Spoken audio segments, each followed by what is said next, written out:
श्री दत्तप्रबोध अध्याय 2. इच्छा भोजनासाठी नरमांस. या अध्यायामध्ये राजा श्रीयाळ भक्त चांगुणा यांची कथा आहे. अध्यायाला सुरुवात करूया.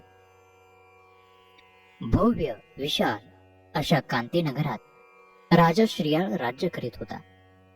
त्याची पत्नी चांगुणा अतिशय सुशील होती आणि त्या दोघांचे गुण घेऊन अवतरलेला त्यांचा सुपुत्र चिलयाबाळ जणू सद्गुणांचा पुतळा होता.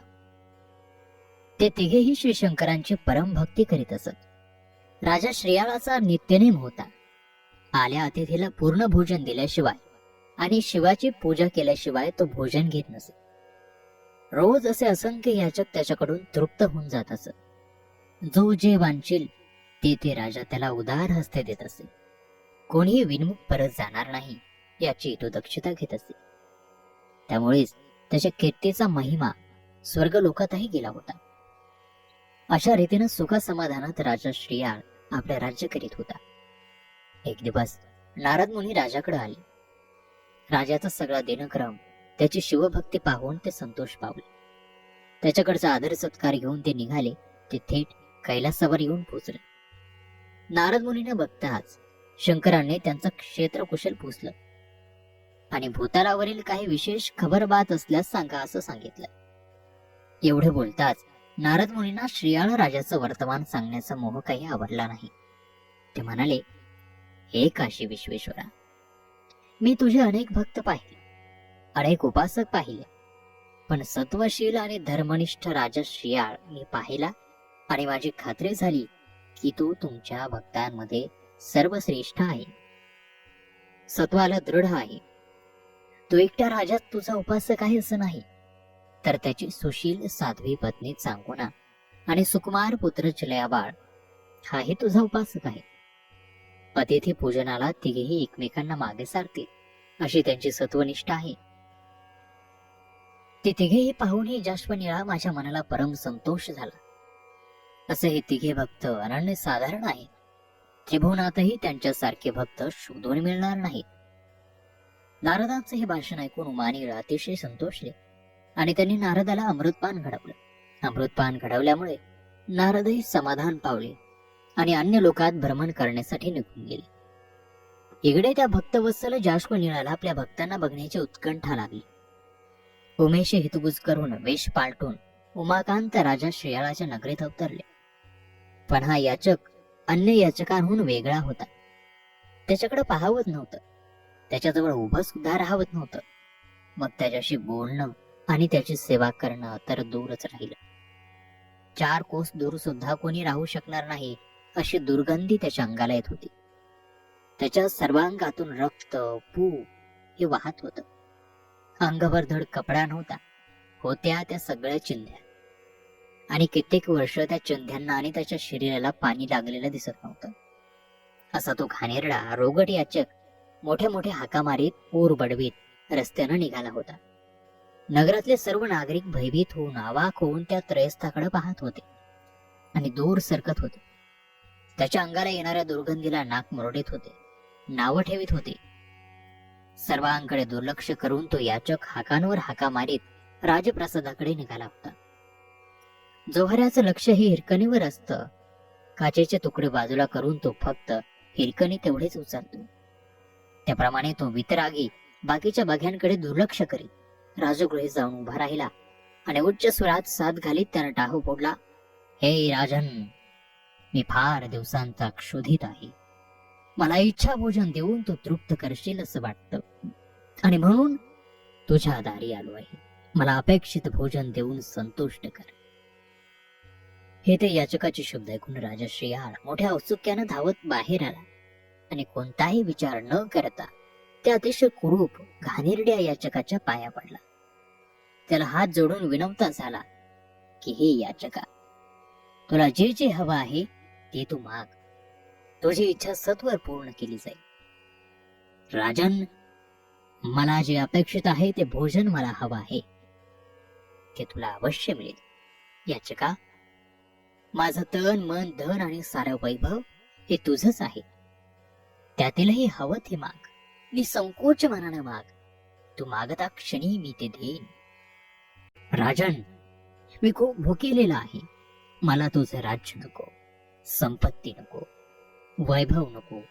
मला फक्त इच्छा भोजन हवं आहे. तुझ्या दातृत्वाची कीर्ती ऐकून मी इतक्या दूरवरून इथे आलो आहे. तुम्हाला विनमुख पाठवणार नाहीस, मला याची खात्री हवी आहे. आपल्याला भोजनासाठी काय हवं आहे महाराज? आपली इच्छा कळली म्हणजे त्याप्रमाणे पक्वान्न रांधता येईल आणि आपल्याला हवं तसं भोजन मिळालं हे समाधान मला मिळेल.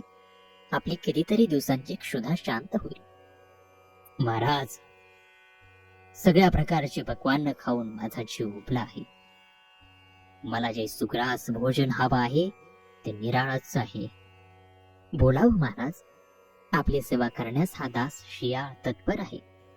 राजा, मला नरमांस भोजन हवं आहे. नाना परीचं अन्न खाऊन मला कंटाळा आला आहे. सत्वर रज हे नरमांस भोजन देशील तरच माझी इच्छा पूर्ण होईल. याचकाची ती विलक्षण भोजनाची इच्छा ऐकताच राजा त्याला म्हणाला, ठीक आहे, आपल्याला हवं तसं नरमांस भोजन मी आपणाला देतो. राजाचे शब्द संपताच तो याचक राजाला म्हणाला, राजा, तू सत्ताधारी धनपाळ आहेस. पैशाच्या आणि सत्तेच्या जोरावर तू कोणालाही बळी म्हणून आणशील, पण असा चोर, जार, बंदी, दीन मला चालणार नाही. त्याचं मांस मला निषिद्ध आहे. राजा म्हणाला, हे याचका, तू सांगशील त्याप्रमाणे मी तुला हवा असणारा बळी दे. तुझी इच्छा सांग. हे ऐकताच तो याचक म्हणाला, मला असा बळी हवा आहे की जो पवित्र, सुशील, सद्वर्तनी आणि सदाचारी आहे. शिवाचा उपासक आहे. याखेरीज दुसरा कोणी दुष्ट, चांडाळ, दुरात्मा मला चालणार नाही. अंतर्बाह्य निर्मळ असा बळी मला हवा आहे, तरच मी त्या इच्छा भोजनाला स्पर्श करीन, नाहीतर चालता होईल. राजाने याचकाचे पाय धरले आणि विनम्र स्वरात त्यानं सांगितलं, आपण माझा स्वीकार करा आणि आपली क्षुधा शांत करावी. याचकाने नकारार्थी मान हलवली आणि सांगितलं की, अरे, याचकांचा तर तू पालन करता. पिता, तुझं मांस मला कसं चालेल? तुझ्या हत्येचं पातक मी कसं घेऊ? तुझा मला काहीही उपयोग नाही. हे ऐकून शियाळांची सुशील धर्मनिष्ठ पत्नी शालीनपणे पुढे आली. याचकाच्या पायाची धूळ मस्तकी लावीत ती विनम्रपणाने म्हणाली, हे योगी राजा, आपली सेवा करण्याचं भाग्य आपण मला द्यावं.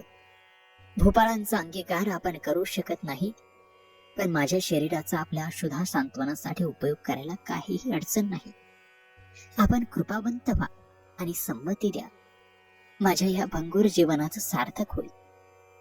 कोणतंही कारण न सांगता माझा आपण अंगीकार करावा. चांगुलीचा गळा दाटून आला होता. पतीच्या सत्वनिष्ठेसाठी आपलं शरीर कामी आलं तर जन्माचं सार्थक होईल असं तिला वाटत होतं आणि म्हणून ती त्या सांब शिवाची प्राणपणाला लावून विनवणी करत होती. तिची ती पतिनिष्ठा पाहून त्या याचकाच्या रूपात आलेल्या शंकरालाही कौतुक वाटलं, पण त्यानं हसून चांगुनीला सांगितलं, तुझ्यापाशी मागणं मागणाऱ्या याचकाची तू माता आहेस. तुझा बळी स्वीकारून मी पापाचा धनी कसा हो? याचकाचं हे उत्तर ऐकून दोघेही दिडमूड झाले आणि त्यांनी त्यांच्या पायावर डोकं ठेवत कळवळून विनवलं की, ही दयाघना, आमची दोघांची शरीरे तुम्हाला नको, तर आपल्या मनात निश्चित कोणती व्यक्ती आहे ती तरी उघड सांगा. आम्ही कोणत्याही प्रकारचा शब्द न उच्चारता आपल्या सेवेची ती गोष्ट तयार ठेवतो. आमची सेवा आपल्या चरणी रुजू हवी आणि आमचं सत्वही टिकावं अशी आमची इच्छा आहे. हे त्या दोघांचं संभाषण ऐकताच तो याचक तात्काळ उत्तरला, हे श्रियाळा, तुझा एकुलता एक सुकुमार सुपुत्र जो चिलाया, तोच माझी मनोकामना पूर्ण करू शकेल आणि माझे क्षुधायुष्य होऊ शकेल. त्याचं कोवळं, लुसलुशीत आणि चविष्ट मांस माझ्या भोजनासाठी मला रुचेल आणि मी तृप्त होईल. अन्य कुणाचाही मांस इतकं चविष्ट असणार नाही. आणि माझ्या या मागण्याचा अवमान होणार असेल तर तात्काळ तुमच्या सत्वाचं हरण करून मी निघून जाईल. त्या अतिथीचं ते बोलणं ऐकून सांगून आणि शियाळ दोनच क्षण चैतन्यहीन झाले. सत्वहरण म्हणताच दोघांनाही पायाखालची जमीन सरकत असल्याचा भास झाला. त्यांनी स्वतःला सावरलं. तेवढ्यात चिलयास तेथे अकस्मात धावत आला. त्याला पाहताच सांगुनाला उमाळा आला. गहेवरून तिनं त्याला साथ घातली. बाळा चिलया, तुझं हे सगुण गोंडस रूप आपल्या या अतिथी महाराजांना फार आवडलं आहे रे. लवकर ये आणि विलंब न लावता त्यांच्या चरणी लागून त्यांना स्वतःचा अंगीकार करायला सांग आणि त्यांना तृप्त कर. चिलया धावत पुढे आला. त्यानं प्रथम मातापित्यांना वंदन केलं. मग त्या अतिथीच्या पायांवर डोकं ठेवून साष्टांग प्रणिपात केला आणि त्या मातापित्याकडे पाहिले. त्या दोघांचेही चेहरे म्लान दिसत होते. तो अतिथी एकटक चिलयाकडे बघत होता. न समजून चिलयानं अतिथीला विचारलं, महाराज, आपल्याला काय हवं? तसा तो प्रश्न ऐकताच सांगोनानं त्याला सारी घडलेली हकीकत सांगितली. आमच्या दोघांचे शरीर घ्यायला ते तयार नाही. त्यांना तुझं मांस हवं आहे. आज त्यांना नरमांस भोजन हवं आहे. तुझ्याशिवाय अन्य कुणाचाही स्वीकार करायला ते तयार नाही. जराही न थांबता चिलय बाळ त्या दोघांना मारला. पिताजी, मग विलंब कशाला? सत्वरक्षण करण्यासाठी मी कामाला आलो तर त्यात मला आनंदच आहे. जराही अनुमान न करता तयारी करा आणि अतिथीला तृप्त करा. हे संभाषण ऐकून त्या पार्वती रमणाचा ऊर अभिमानानं भरून आला. पण तरीही स्वरात शक्य तितकी कठोरता आणून तो म्हणाला, मी फार दिवसांचा भुकेलेला आहे. मला आता आणखी विलंब सहन होणार नाही. मला आता धीर धरवत नाही. तुमच्या राज्यात माझी सुद्धा शांत होणार नसली तर हा मी निघालो. हे ऐकताच तिघांनी अतिथीला विनवलं की असं काही न करता आपण चिलया बाळाचा स्वीकार करावा. तो आपल्याच पायाशी आहे. राजा राणी हात जोडून उभे राहिले.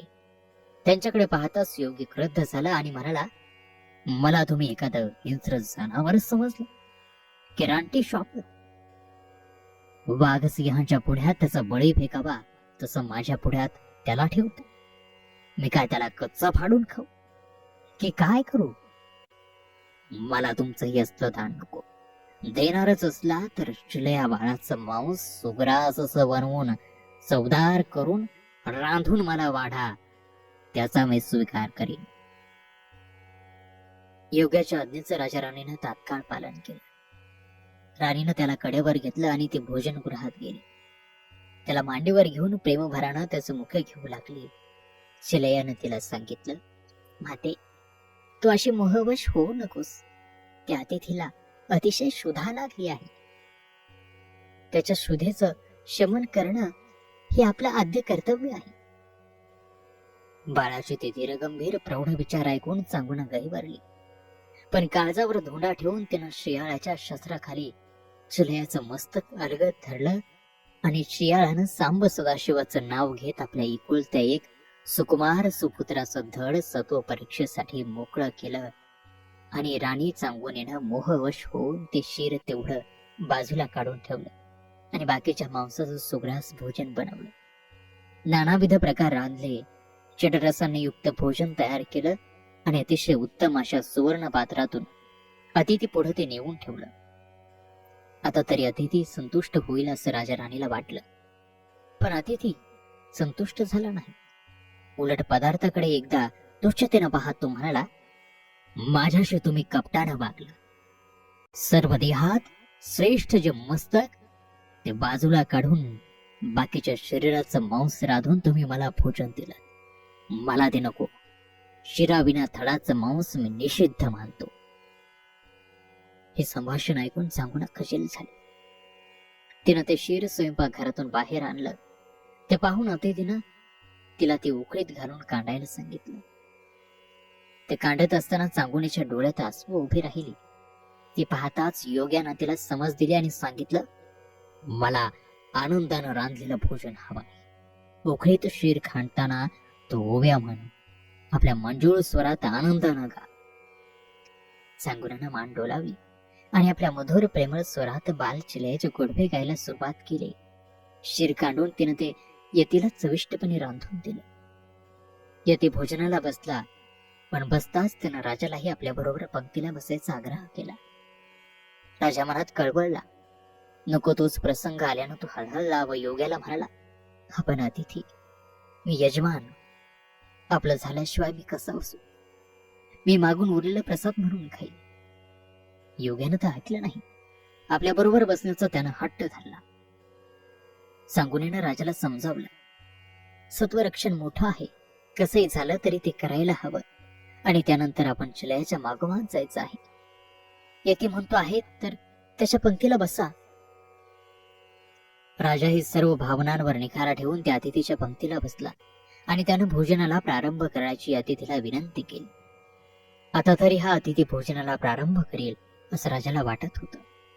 एवढ्या तो अतिथी हातातला घास तसंच खाली पात्रात टाकून उठला आणि उठताना म्हणाला, निपुत्रिकाच्या आणि खोणी माणसाच्या घरचं अन्न मला वर्ज्य आहे. ते मी घेऊ शकत नाही. मी निघालो. असं म्हणून अतिथी पाठावरून उठला.